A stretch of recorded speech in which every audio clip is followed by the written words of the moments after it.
Hello everyone and welcome to today's session. हमने पिछले topic पे जो पिछली बार का सेशन था उसमें ओसीडी पे बात करी और हम इस सीरीज में बात कर रहे हैं जो टीनेजर्स के मेंटल हेल्थ से रिलेटेड। तो आज हम एक नए टॉपिक पे बात करते हैं और चलिए देखते हैं कि आज हम किस टॉपिक पे बात कर रहे हैं। ठीक है, तो ये हमारी जो सीरीज है उसका टॉपिक है कि मेंटल हेल्थ ऑफ अडोलेसेंस। अब डिसऑर्डर में सेकेंड टाइप का डिसऑर्डर है ईटिंग डिसऑर्डर। बच्चों को अगर कोई भी प्रॉब्लम आ रही है, मेंटल इश्यूज हैं या कोई भी मेंटल हेल्थ उनकी सही नहीं है, तो एक कौन सा डिसऑर्डर हो सकता है? Eating disorder. ईटिंग डिसऑर्डर में हम क्या क्या देखेंगे? तो सबसे पहले इसको थोड़ा सा इधर करते हैं। चार चीजें देखेंगे। सबसे पहले देखेंगे डेफिनेशन, फिर कॉमन जो इससे रिलेटेड है कॉमन डिसऑर्डर्स, उसके बाद इसके साइन और होम असिस्टेंस। तो सबसे पहले डेफिनेशन क्या है? ये एक मेंटल हेल्थ कंडीशन है जिसमें क्या होता है, जो बच्चा होता है वो अपने फूड को, जो अपने खाने खाने की कैपेसिटी है या जो उसकी आदत है उसको वो कंट्रोल करना चाहता है। इससे क्या होता है, ताकि वो बाकी जो उसकी फीलिंग है और बाकी सिचुएशन से कोप अप कर सके। उसको लगता है कि अगर मैं खाऊंगा नहीं या मैं ज्यादा खाऊंगा तो मैं अपनी जो मेंटल हेल्थ है उसको या तो इम्प्रूव कर सकता हूँ या बाकी सिचुएशंस को ठीक कर सकता हूँ, जो कि नहीं हो सकता। अगर आप खाना कम खा रहे हैं या खाना बहुत ज्यादा खा रहे हैं तो दोनों ही सिचुएशन में आपके लिए प्रॉब्लम क्रिएट हो सकती है। उसके बाद जो दूसरा आता है वो आता है मोस्ट कॉमन डिसऑर्डर। अगर डेफिनेशन आपको समझ में आ गई तो नीचे कमेंट सेक्शन में लिखिए डेफिनेशन। फिर है मोस्ट कॉमन डिसऑर्डर। अब इसमें कौन कौन से डिसऑर्डर्स हो सकते हैं? सबसे पहला आता है एनोरेक्सिया नर्वोसा। मतलब इसमें क्या आएगा कि फियर ऑफ गेनिंग वेट। बच्चे को ये डर रहता है कि मेरा वेट बढ़ जाएगा, भले ही उसका वेट अंडर कंट्रोल हो या फिर नॉर्मल रेंज से भी कम हो, बट स्टिल वो खाने पे इतना ज्यादा फोकस नहीं करता है। वो बहुत अच्छे से खाना नहीं खाता है, डाइट नहीं लेता है जो टीनेजर बच्चा है, और उसको डर लगता है कि उसका जो वेट है वो बढ़ जाएगा। उसके बाद नंबर 2 आता है ARFID, avoidant restrictive food intake disorder. इसमें क्या आता है, इसको थोड़ा सा और माइंड, हाँ, eat only a small range of food, amount of food does not nutritions they need.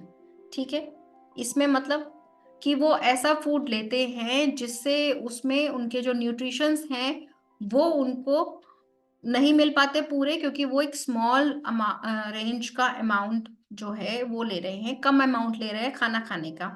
ठीक है, और इस वजह से उनको प्रॉपर डाइट नहीं मिल पा रही। तो ये था एक दूसरा पॉइंट।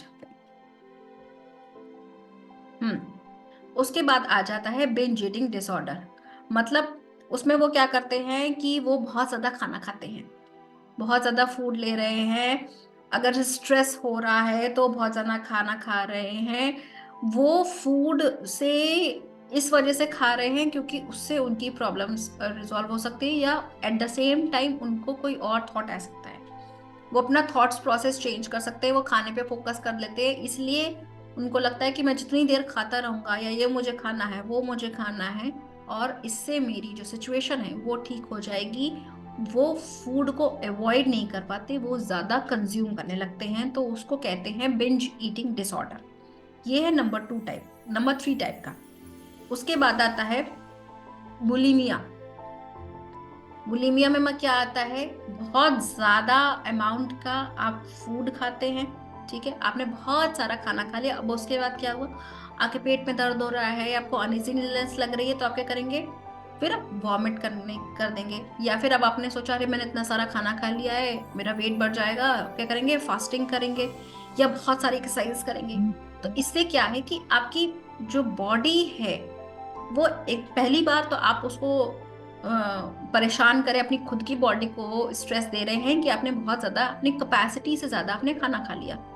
अब दूसरी बार क्योंकि आपने बहुत ज्यादा खाना खा लिया, अब आप वो बॉडी उसको डाइजेस्ट करना चाह रही है, लेकिन अब आप क्या कर रहे हैं कि आप उसको और ज्यादा स्ट्रेस दे रहे हैं, या तो वोमिट कर रहे हैं या फिर आप खाना ही नहीं दे रहे हैं, आप एक्सरसाइज कर रहे हैं, तो इससे भी इम्बैलेंस हो जाता है आपकी बॉडी में।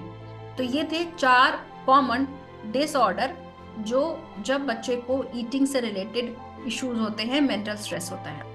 इसके साइन क्या क्या है?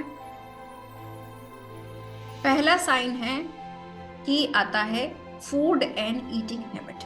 अब आपको अगर डेफिनेशन समझ में आ गई है और कॉमन डिसऑर्डर समझ में आ गए हैं तो नीचे जरूर लिखिएगा कॉमन डिसऑर्डर, क्योंकि आप ये चीज जब समझेंगे तब आपको समझ में आएगा कि कहीं आपके बच्चे में इस तरीके के सिम्टम्स तो नहीं है या साइंस तो नहीं है जो अब मैं साइन आपको बताने जा रही हूँ उसको देख के। फूड एंड ईटिंग हैबिट, कौन कौन सी हैबिट हो सकती है?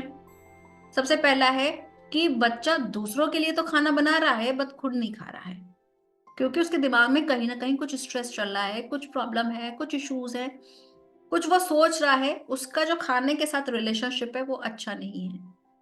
नंबर 2 होता है कि cut down on portion size, और उनको लगता है कि वो बहुत ज्यादा खा रहे हैं या बहुत ज्यादा अपनी डाइट को कंट्रोल कर रहे हैं, वो लिमिट कर देते हैं।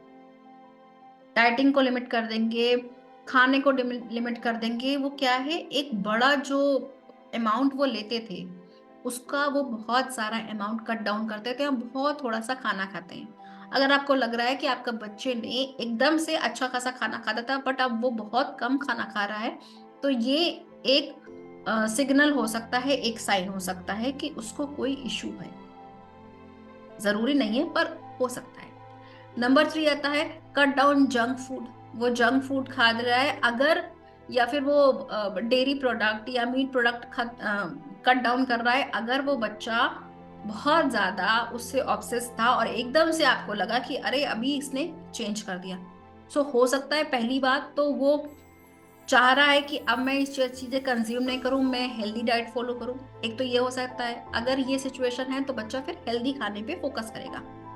बट अगर वो अपनी जो जंक फूड की डाइट थी या डेयरी डाइट थी या मीट डाइट थी अगर उसको कट कर रहा है और अपनी दूसरी डाइट स्टार्ट नहीं कर रहा है, उस पर भी फोकस नहीं कर रहा है, तो हो सकता है कि वो जो खाना कंज्यूम करता था उसको भी कम कर रहा हो, कोई इशू हो सकता है। इसके बाद क्या आता है, large amount of food in a relative short period of time. थोड़े थोड़े टाइम पे वो बहुत ज्यादा खाना खा रहा है, मतलब अब खाना ही खाता जा रहा है। अभी खाना खाया, उसने अच्छा खासी डाइट ली, फिर 1 घंटे बाद उसने अच्छी खासी डाइट ली।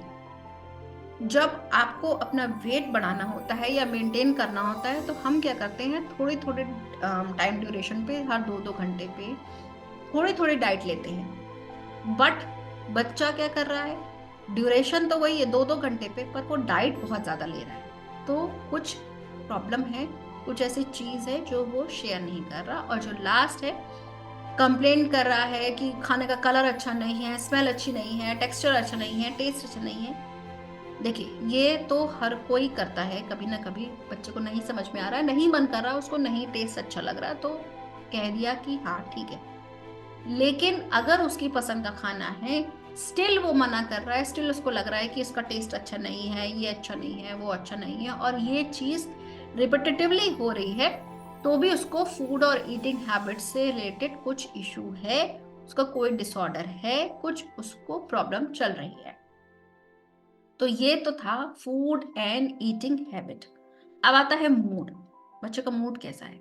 एंग्शियस है, गुस्सा आ रहा है, किसी खाने के टाइम पे उसको ज्यादा गुस्सा आने लगता है कि वो वापस फिर से खाने की बातें हो रही हैं, फिर से यही खाना खाना खाना खाना, ये खा लो वो खा लो। बच्चे को इस टाइम पे अगर ज्यादा गुस्सा आ रहा है तो हो सकता है कि खाने से रिलेटेड उसको कोई प्रॉब्लम चल रही हो। ठीक है, वो वेट मेंटेन करना चाह रहा हो, वेट कम करना चाह रहा हो, उसको खुद को अजीब सा लगता हो, कोई ऐसी चीजें हो सकती हैं।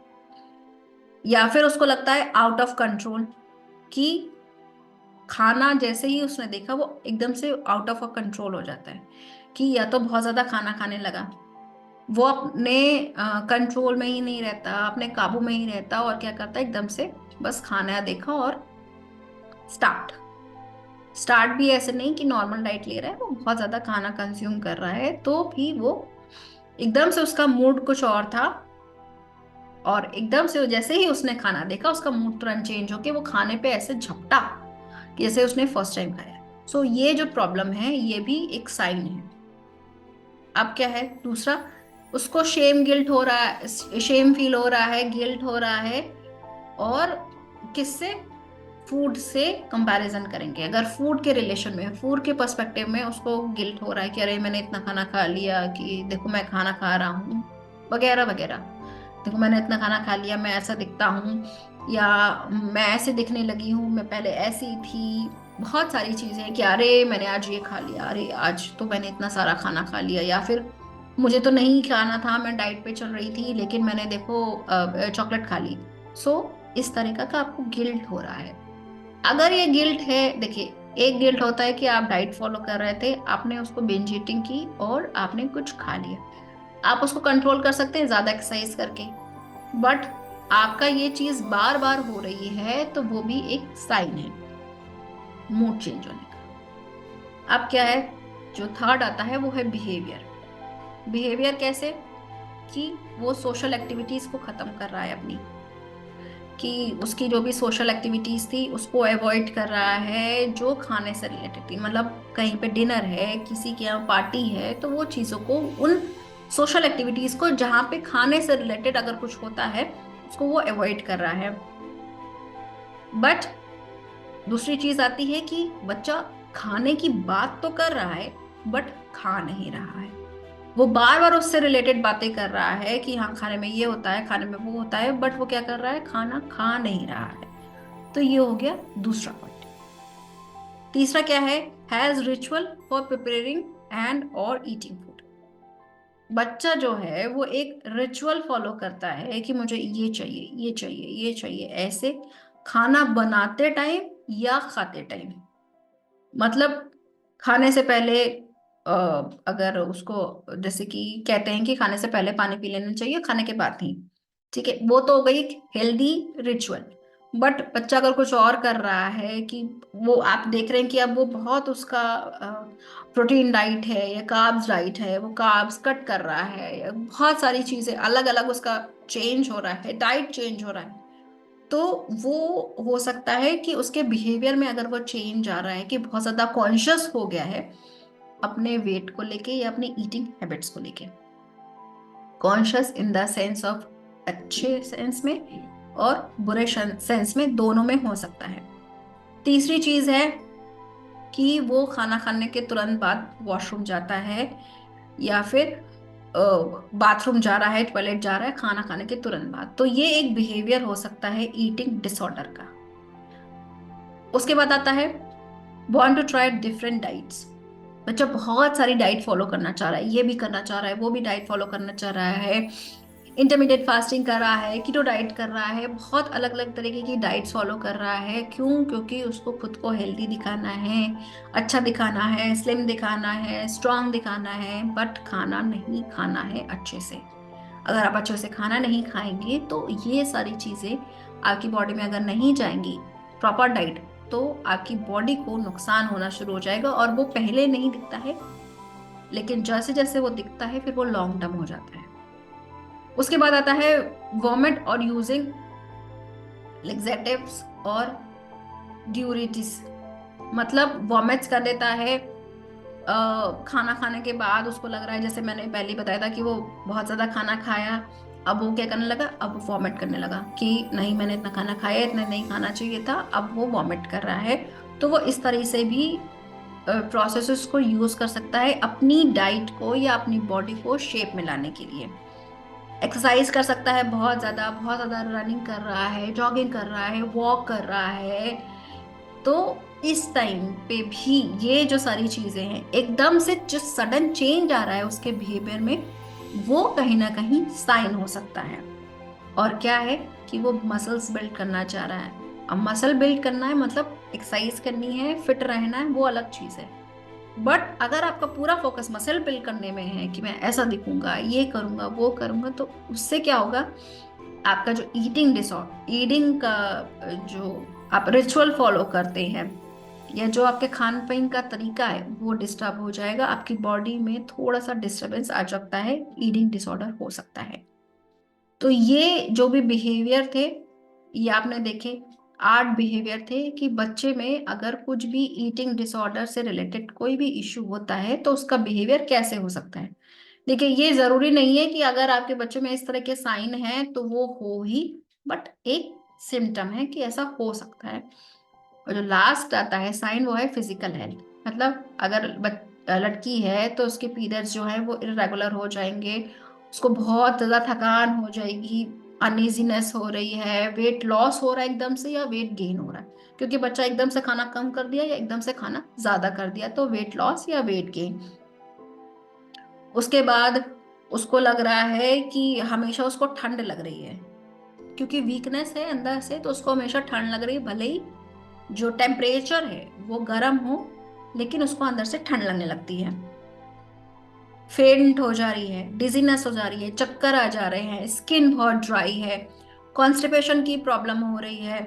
और जो उसके हेयर्स हैं, ठीक है, हेयर्स में प्रॉब्लम आ सकती है, उसके फेस पे उसके बाल धीरे धीरे आने लग शुरू हो जाते हैं, कि जो फेस पे है, आर्म्स पे है, टॉस पे है, डाउनी हेयर्स ग्रोइंग, छोटे छोटे हेयर्स आने लग जाएंगे। उसको बहुत ज्यादा, उसको एकदम से गर्म लगने लग जाएगा। तो बहुत सारी चीजें हैं, हेयर लॉस हो गया, नोजिया हो गया, ये सारे सिम्टम्स हैं, साइन है फिजिकली। अगर आपकी बॉडी में कुछ भी चेंजेस हो रहा है, आपके अच्छे चेंज हो रहे हैं या बुरे चेंजेस हो रहे हैं, जो भी चेंजेस हो रहे हैं, तो बॉडी आपकी रिएक्ट करती है, शो करती है वो। अगर आपकी बॉडी में खाने की वजह से कुछ भी गलत चीजें जा रही हैं, और उससे क्या होगा, बॉडी आपकी वो शो करेगी। उसके बाद ये थे 3 साइन: मूड, बिहेवियर और फिजिकल हेल्थ। अगर आपको ये साइन समझ में आ गए तो नीचे कमेंट सेक्शन में लिखिएगा साइन। उसके बाद हम देखेंगे कि अब ये जो प्रॉब्लम है उसको हम रिजॉल्व कैसे कर सकते हैं घर पे। सबसे पहले है कम्युनिकेट करिए अच्छे से बच्चे के साथ में, ताकि जब आप उससे कम्युनिकेट करते हैं, अच्छे से उसकी बात सुनते हैं, तो आपको पता चलता है कि उसके लाइफ में क्या प्रॉब्लम चल रही है, क्या सिचुएशन है, और इससे आप अच्छे से डील कर सकते हैं। आप किसी प्रोफेशनल की कंसल्ट कर सकते हैं उससे। तो ओपन कम्युनिकेशन जरूर रखिए। नंबर 2 आता है लर्न अबाउट ईटिंग डिसऑर्डर। जैसे भी मैंने बताया, बहुत से डिसऑर्डर्स हैं, जब आप उनके बारे में पढ़ते हैं और आप बात करते हैं, तब आप बच्चे को भी समझाते हैं कि ये सिचुएशन है, इस वजह से है, इसको दूर करना है। Promote healthy eating diets. बच्चे को अच्छी डाइट फॉलो करने के लिए प्रमोट करिए, उसको बोलिए कि वेट मेंटेन करना जरूरी है, ना कि बहुत ज्यादा अगर आपका मेंटेन बढ़ रहा है या कम कर रहा है, लेकिन आप हेल्दी रहे, वो इम्पोर्टेंट है। तो आपकी बॉडी में सारी चीजें जानी चाहिए, ठीक है, ना सिर्फ आप कुछ कार्ब्स का डाउन कर रहे हैं या प्रोटीन डाइट बहुत ज्यादा फॉलो कर रहे हैं, तो वो इम्बैलेंस हो जाएगा आपकी बॉडी में। स्टैब्लिश रूटीन, एक रूटीन सेट करिए एक्सरसाइज का, अच्छी डाइट का। फिर आप उसको डाइजेस्ट कैसे कर रहे हैं, डाइट कैसे फॉलो कर रहे हैं, हर 2 घंटे पे थोड़ा थोड़ा खा रहे हैं, किस तरह से प्रॉपर हाइड्रेट हो रहे हैं कि नहीं रह रहे हैं, तो ये एक रूटीन है, इसको आपको बनाना है और उसको फॉलो करना है। नंबर 5 है लिमिट नेगेटिव इन्फ्लुएंस। आपकी बॉडी वो डाइट आपको अलाउ नहीं कर रही है, लेकिन फिर भी आप डाइट ले रहे हैं क्योंकि आप किसी से इन्फ्लुएंस हैं, तो वो नहीं करना है, आपको उससे इन्फ्लुएंस नहीं होना है, क्योंकि आपको पता है कि आपकी बॉडी कैसी है, वो इस चीज को एडजस्ट कर पाएगी कि नहीं कर पाएगी। अगर आपने कोई डाइट फॉलो करी है और अगर आपको कोई प्रॉब्लम स्टार्ट हो रही है, तो आप उसको बंद कर सकते हैं। 7th है मॉनिटर फिजिकल हेल्थ। जैसे जैसे आप डाइट फॉलो कर रहे हैं या चेंजेस कर रहे हैं, अपनी हेल्थ को मॉनिटर करिए, कैसे चेंजेस हो रहे हैं आपकी हेल्थ में। आपको अपनी जो बॉडी है वो और अच्छी लगने लगी है, आप कह सकते हैं कि फ्रेश फील करते हैं, एनर्जेटिक फील करते हैं, थका हुआ नहीं फील करते हैं, या फिर आप उस डाइट को फॉलो करने की वजह से आपको भूख लगनी कम हो गई है, आपको चक्कर आ रहे हैं, आपको वोमिटिंग हो रही है, अनईजीनेस लग रही है, आपको लगता है कि बस बेड पे लेटे रहो, कैसा फील कर रहे हैं, तो वो जरूर आपको मॉनिटर करना है। और लास्ट पॉइंट आता है एंकरेज सेल्फ केयर। अपने ऊपर ध्यान जरूर दीजिए, आप जो भी डाइट फॉलो कर रहे हैं उसको करिए, लेकिन साथ में सेल्फ केयर करिए, अपने डाइट को मॉनिटर करिए और अपना देखिए कि आपका जो डाइट है या आपकी जो ओवरऑल बॉडी है वो सिर्फ खाने पर डिपेंड नहीं करती है, आप उस खाने को कैसे इंजॉय कर रहे हैं। अगर खाना बहुत अच्छा है और आप उसको एंजॉय नहीं कर रहे हैं तो भी वो जो न्यूट्रिशंस है वो आपकी बॉडी में नहीं जाएंगे। तो उस खाने को भी इंजॉय करना है, अपनी लाइफ को भी इंजॉय करना है, थोड़ा सा मेंटली रिलैक्स रहना है, क्योंकि जब आप हर तरह से रिलैक्स रहेंगे तभी वो डाइट आपके लिए कारगर होगी, आपकी बॉडी वो चीज एक्सेप्ट करेगी। तो आज हमने ये जो पढ़ा है होम असिस्टेंट्स, अगर आपको ये सारे 8 पॉइंट समझ में आ गए हैं तो नीचे कमेंट सेक्शन में लिखिए कि होम असिस्टेंट्स। ये था आज का टॉपिक, ईटिंग डिसऑर्डर। बच्चे, अगर टीनेजर बच्चे हैं, अगर कोई भी उनको हेल्थ रिलेटेड इश्यू होता है, उनको लगता है मैं बहुत मोटा हो रहा हूँ, या मुझे ये अच्छा नहीं लग रहा है, लोग ऐसे दिखते हैं, मैं ऐसी दिख रही हूँ, या मेरे मसल्स नहीं है, लड़कों को लग रहा है, तो ये सारे जो थिंकिंग है उसकी वजह से वो एक ऐसी डाइट फॉलो करते हैं, वो एक खाने का ऐसा तरीका अपनाते हैं जिसकी वजह से उनकी बॉडी में बहुत सारे नेगेटिव चेंजेस होने लगते हैं, उनकी बॉडी वो एक्सेप्ट नहीं करती है और उससे फिर उनको और ज्यादा प्रॉब्लम्स होने लगती हैं। तो अपने बच्चे के साथ में इस बारे में कम्युनिकेट करिए, डिस्कशन करिए, कुछ इश्यूज है उसको रिजॉल्व करिए और उसका जो खाने के साथ एक रिलेशनशिप है वो अच्छा बनाइए। तो ये था आज का टॉपिक कि आप खाने के साथ में अगर कोई भी इश्यूज हैं तो आप उसको कैसे रिजॉल्व कर सकते हैं। तो आपका जो वीडियो है, जो आप इस वीडियो को देख रहे हैं, आपका इसका क्या रिस्पॉन्स है, नीचे कमेंट सेक्शन में जरूर लिखिएगा कि ये वीडियो आपको कैसा लगा। और अगर कोई इश्यूज हैं जो आप फेस कर रहे हैं अपने टीनेजर बच्चे के साथ में, या एज अ टीनेजर आप खुद फेस कर रहे हैं अपने फ्रेंड्स के साथ में, तो नीचे कमेंट सेक्शन में जरूर लिखिएगा। इससे मुझे समझ में आएगा कि ये इश्यूज भी हो सकते हैं। मिलते हैं एक नए टॉपिक के साथ, एक नए डिसऑर्डर के साथ। आप मुझे इंस्टाग्राम और फेसबुक पे भी फॉलो कर सकते हैं, मेरा हैंडल है सेम रुचा गोयल कटियार। आप मेरे व्हाट्सएप ग्रुप को भी ज्वाइन कर सकते हैं एंड मेरी आप फेसबुक प्राइवेट ग्रुप को भी ज्वाइन कर सकते हैं। मिलते हैं नेक्स्ट टॉपिक पे, तब तक के लिए take care, bye bye and happy parenting.